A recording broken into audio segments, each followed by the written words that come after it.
Welcome back to our channel Moumita time স্টোরিতে তোমাদের সবাইকে স্বাগত। তোমরা জানো এই চ্যানেলটাতে রোজ আমি ভিডিও আপলোড করতে পারি না, আর রোজ ভিডিও আপলোড না করলে রিচ ডাউন হয়ে যায়। তো যাই হোক, আমার হয়ে ওঠে না, বুঝলে তো, সব কিছু সামলে আর কি হয়ে ওঠে না।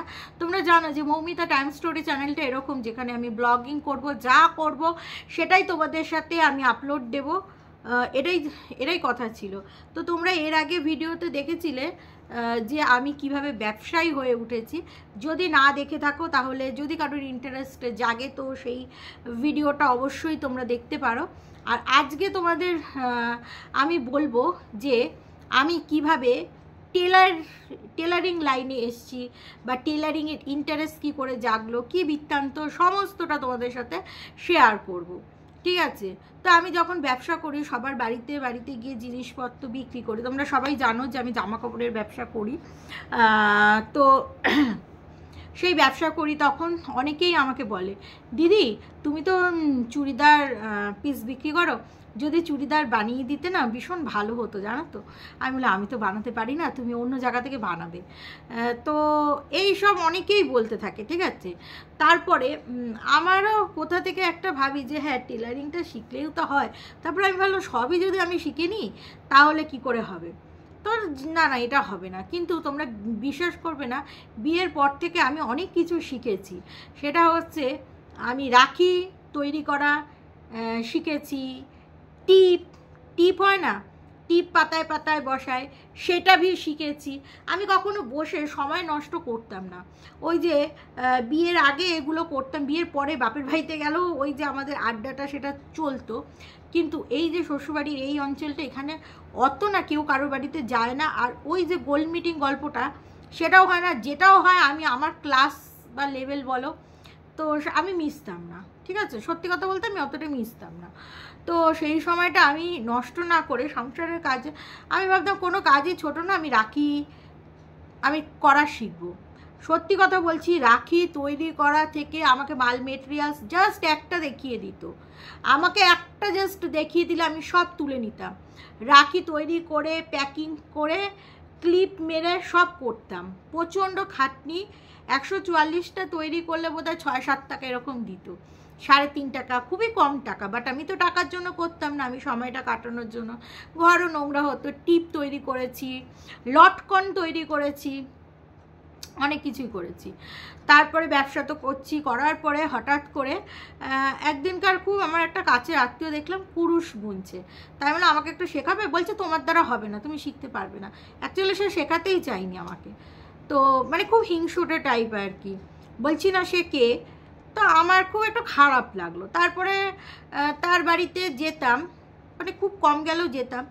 বা সে যখন আমার বাড়িতে আসতো এই গল্পটাই করতো, এই তো আমি সেলাই শিখছি, এই ছোট্ট ছোট্ট আমি বললাম কীরকম, আমার এগুলো ইন্টারেস্ট লাগতো। বলতে এইটুকু ছোট সায়া বানিয়েছি, টেপ জামা বানিয়েছি, সায়া টেপ জামাটাই বানিয়েছে, ঠিক আছে। তো তার 40 বছরের ঊর্ধ্বে বয়স। সেই জায়গা থেকে আমি ভাবলাম যে সে যদি এই বয়সে শিখতে পারে তো আমিও শিখবো। আমি বললাম তুমি কোথায় শিখছো, কি বৃত্তান্ত। বলে এখন তো সেটা করা, এখন তো তোমাকে নেওয়া যাবে না, ওটা একটা কোর্স, ফ্রি জায়গা, একটা আশ্রমে আমি শিখি, ওটা সামনের বছর সেশন শুরু হবে। তো আমি অপেক্ষা করছি সামনের বছর। আমি তাকে বারবার করে বলছি আমাকে ভর্তি নেবে তো এই। তারপরে বললো হ্যাঁ অ্যাপ্লিকেশন করতে হবে। আমরা কি অ্যাপ্লিকেশন, বললো হ্যাঁ। তারপরে ডিসেম্বরে আলাপ করালো, বললো জানুয়ারি থেকে ক্লাস শুরু। এবার জানুয়ারি মাসে 2019 সালে আমি গেছিলাম রাজস্থানে। সেই সময় ম্যাডামকে বলেই দিয়েছিলাম যে 2রা জানুয়ারি থেকে ক্লাস শুরু হবে, বাট আমি কিন্তু আসতে পারবো না। ম্যাডাম বলেছিল ঠিক আছে। তারপরে কয়েকদিন গেলাম, বুঝলে। তারপরে আমার জন্ডিস দেখা দিল। জন্ডিসের পরে আমি বেশ লং টাইম, আমি ডাক্তার যেহেতু বেড রেস্ট বলেছিল, আর অনেকটা দূর আমার বাড়ি থেকে আমি সাইকেলিং করতে পারতাম না, বারণ করে দিয়েছিল, ঠিক আছে। আর মেশিনও তো চালাতে পারবো না। তো কি বলবো আর কি, সেইভাবে হচ্ছে মানে হলো না, মানে আমি তবে ছেড়ে দিইনি। তারপরে আবার গেলাম, গিয়ে এই পুরনো জিনিস সব আমি তুলে নিলাম। আমি কেন করলাম, তার আগে বলি কেন করলাম। ওই যে চুটকি সায়াটা বানিয়েছিল, তা আমি দেখে বললাম খুব ভালো। তার হাজব্যান্ড, ভাবো ভদ্রমহিলা হাজব্যান্ড আমাকে বলছে আরে তুমি এগুলো পারবে না, হ্যাঁ এগুলো ও পারবে। আমি বললাম কেন আমি পারবো না, আমি তো একটা শিক্ষিতই মেয়ে, আমি যখন পড়াশোনা করে পাশ করতে পেরেছি তাহলে এটা এমন কি জিনিস পারবো না? না তোমার দ্বারা হবে না, তোমার দ্বারা ওই তুমি এমনি গল্প টল্প করবে, ওইভাবে সময় কাটাবে। সেই দিন থেকে আমার মনে জেদ চেপে গেছিলো যে না, সেই পুরুষ মানুষ বলেছে তার বউয়ের থেকে আমি একটু হলেও এগিয়ে যাব, এগোবো আর আমাকে এগোতেই হবে, মনে মনে রেখে দিয়েছিলাম। তারপর থেকে আমার বললাম তো জন্ডিস টন্ডিস হলো, তারপর থেকে জার্নি শুরু, সেখানে শিখলাম PMKVYতে শিখলাম, এরকম 8-9 জায়গা থেকে আমি শিখেছি। এবার তোমরা বলবে কেন, যেখানেই যেতাম দেখো আমি কানের দুল খুলে এগুলো খুলে তো আর সেখানে যেতে পারবো না, আর কেনই বা যাবো, তাই না? আমি যেটার কোথাও গিয়ে আমি বলতে, এই মিথ্যা কথাটাও বলতে পারবো না যে আমার হাজব্যান্ড মিলে কাজ করে, আমার হাজব্যান্ড যেটা করে সেটাই। যেখানেই যেতাম ভাই সেখানেই প্রথম ভালো ব্যবহার করতো, টাকা পয়সা নিত কোর্সের জন্য, তারপর থেকেই আমাকে আর শেখানোর কোনো কিছু আর কি করতো না। অনেক তেল মেরেছি জানো, বিশ্বাস করবে না, জীবনে আমি এরকম তেল খুব কম মানুষকেই মেরেছি শুধু শেখানোর জন্য। তারপরে সবার সাথে এটা করে, কিন্তু বিশেষ করে যাদের অবস্থা ভালো হয় না টেলারিং লাইনে, এটা কিন্তু বেশি করে হয়, তাদের কিন্তু শিখতে গেলে অনেক বাধা আসে, ঠিক আছে? মানে তারা ভাবে যে এর তো কোনো দরকার নেই, এর কী দরকার, শেখালে শিখে যাবে, পয়সা হয়ে যাবে, মানে এই রকম একটা চিন্তা ভাবনা। আমি 2-3টে টেলারিং দোকানেও পর্যন্ত কাজ শিখেছি, কাজ না শিখলে নিজে দোকান দিতে পারবে না।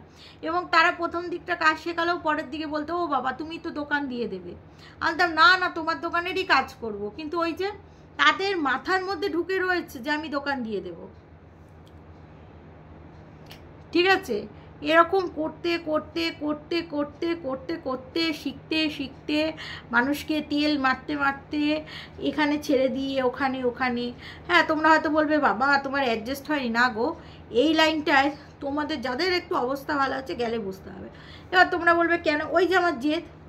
তো যাই হোক সেই সব করে আজ আমি টেলারিং কাজ শিখেছি, আজ মোটামুটিভাবে আমার নিজের আমি জিনিসপত্র তৈরি করতে পারি, বরকেও কিছু করে দিয়েছি, পরিবারের মানুষকেও করে দিয়েছি, টুকটাক যেগুলো আমার প্রয়োজন হয় সেগুলো আমি করে নিতে পারি।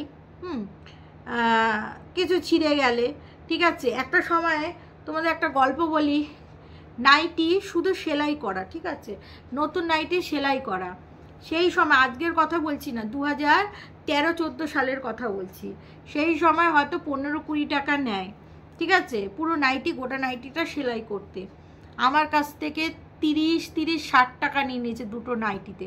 আর এখনও পর্যন্ত আমি মানুষকে এই যে 24-এ দাঁড়িয়ে গোটা নাইটিটা সেলাই করে দিই, আগে 20 টাকা নিতাম, এখন 25 টাকা নিই। ভাবো, বললো আমাকে 15 টাকা করে, দুটো 30 টাকা, তারপরে যেই আনতে গেছি হ্যাঁ 60 টাকা নিয়ে নিয়েছে। তো এখন আমি আমার নিজের জিনিস করতে পারি, এটাই হচ্ছে আমার গল্প। মানে এই জন্য আমি বলছি যে কাউকে কখনো না আঘাত করে কিছু বলা উচিত না, যে তুমি ওটা পারবে না, তোমার দ্বারা ওটা হবে না। পৃথিবীতে এরকম কোনো কাজ নেই যে কেউ পারে না, মানুষের শুধু সৎ ইচ্ছা, চেষ্টা, হ্যাঁ নিষ্ঠা, কাজটার উপরে নিষ্ঠা, কাজটার উপরে ভালোবাসা, তোমার প্যাশন, এই সমস্ত থাকলে তুমি পারবেই পারবে, তোমাকে পারতেই হবে, তুমি এগিয়ে যাবে, তোমাকে যেতেই হবে, ঠিক আছে? তো খুব খারাপ লেগেছিল আমার, জানো তো, যে খুব কাছের একজন, তার হাজব্যান্ড বলেছে, বাবা একটা মহিলা বললে কোনো ব্যাপার ছিল না, হাজব্যান্ড বলেছে যে তোমার দ্বারা হবে না, তুমি পারবে না। সেই দিন থেকে, এবং আমি যখন তৈরি করেছিলাম সায়া, ওর বউ যেগুলো তৈরি করেছিল, ওর বউ কিন্তু ওখানে গিয়ে বেশি দিন শিখতেও পারেনি, কারণ সবটাই না, সব কিছু আমার একটু মাথার ব্যাপারও আছে, যে আমি ওইটা শিখবো, আজকে আমি এইটা শিখবো বললেই আমি শিখতে পারবো সেটা না, কিছুটা কিন্তু তুমি কতটা নিতে পারবে তুমি নিজে জানবে যে আমি এতটা আমি নিতে পারবো, ঠিক ততটাই। তো যখন আমি তারপরে তৈরি করে করে দেখাচ্ছিলাম, তারপরে ওনার হাজব্যান্ডই একদিন আমাকে বলেছে তোমার দ্বারা হবে, তুমি পারবে। এটাই হচ্ছে আমার কাছে পাওয়া। তো এই হচ্ছে আমার গল্প, টেলারিং হওয়ার গল্প। তো তোমাদের কেমন লাগলো অবশ্যই জানাবে। এই ভিডিওটা এখানেই শেষ করছি। লাভ ইউ অল, ভালো থেকো সবাই।